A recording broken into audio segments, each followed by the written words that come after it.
In today's episode of This Week in GRC History, we take a look at one of the most significant compliance frameworks of all time, ISO 27001:2013.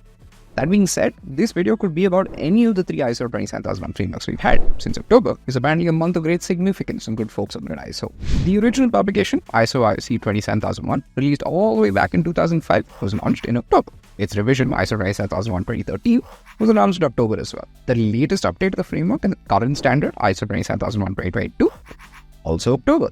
So, we know it's important, let's dive in. ISO 27001 is part of the 27000 family, a set of international standards designed to help organizations manage and protect their information security. ISO 27001 is the poster child for this family, and as the ISO website will tell you, ISO 27001 is the world's best known standard for information security management systems, also known as ISMS.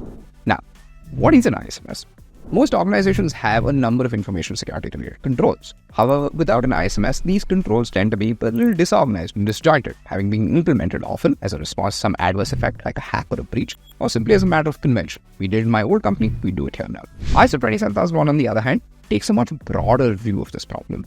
Compliance with ISO 27001 means that an organization has put in place a system to manage all the identifiable risks related to the security of its data, in line with the best practices and principles as declared by the International Organization for Standardization. ISO 27001 achieves this principally by promoting a holistic approach to information security, vetting people, policies, and technology. The latest version of ISO 27001, the 2022 update, titled Information Security, Cybersecurity, and Privacy Protection, contains 93 controls spread across 4 sections: people, organizational, technological, and physical.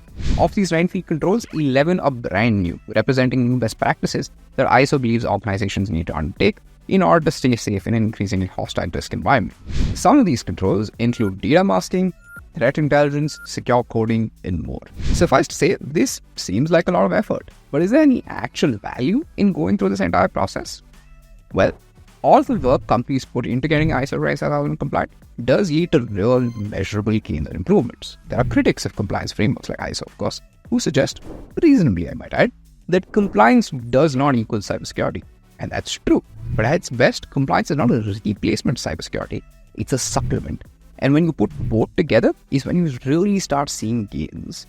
Consider Costain, a British engineering and construction company. Costain implemented ISO 27001 to protect both its own and its partners' and customers' data.